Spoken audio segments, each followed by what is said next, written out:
एक समय शराब का एक व्यसनी एक संत के पास गया और विनम्र स्वर में बोला, गुरुदेव, मैं इस शराब के व्यसन से बहुत ही दुखी हो गया हूँ। इसकी वजह से मेरा घर बर्बाद हो रहा है। मेरे बच्चे भूखे मर रहे हैं, किंतु मैं शराब के बगैर नहीं रह पाता। मेरे घर की शांति नष्ट हो गई है।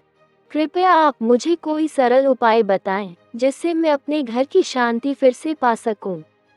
गुरुदेव ने कहा, जब इस व्यसन से तुमको इतना नुकसान होता है, तो तुम इसे छोड़ क्यों नहीं देते? व्यक्ति बोला, पूज्य श्री, मैं शराब को छोड़ना चाहता हूँ, पर यही मेरे खून में इस कदर समा गई है कि मुझे छोड़ने का नाम ही नहीं ले रही है। गुरुदेव ने हंसकर कहा, कल तुम फिर आना, मैं तुम्हें बता दूंगा कि शराब कैसे छोड़नी है। दूसरे दिन निश्चित समय पर वह व्यक्ति महात्मा के पास गया। उसे देख महात्मा झट से खड़े हुए और एक खंभे को कसकर पकड़ लिया।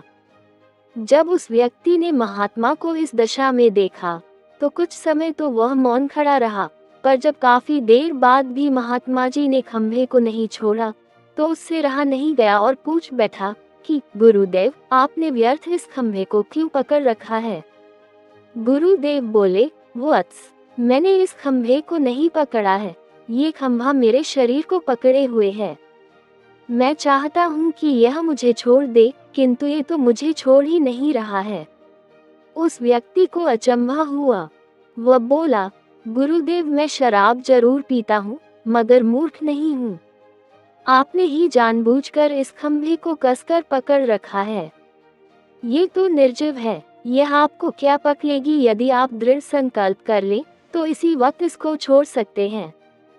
गुरुदेव बोले, नादान मनुष्य, यही बात तो मैं तुम्हें समझाना चाहता हूँ कि जिस तरह मुझे खंभे ने नहीं बल्कि मैंने ही उसे पकड़ रखा था, उसी तरह इस शराब ने तुम्हें नहीं पकड़ा है, बल्कि सच तो यह है कि तुमने ही शराब को पकड़ रखा है।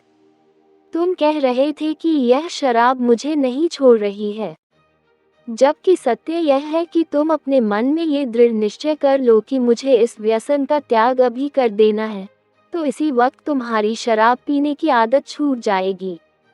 शरीर की हर क्रिया मन के द्वारा नियंत्रित होती है और मन में जैसी इच्छा शक्ति प्रबल होती है, वैसा ही कार्य सफल होता है। वह शराबी गुरु के इस अमृत वचनों से इतना प्रभावित हुआ कि उसने उसी वक्त भविष्य में कभी शराब न पीने का दृढ़ संकल्प किया। उसके घर में खुशियां लौट आईं और वह शांति से जीवन यापन करने लगा।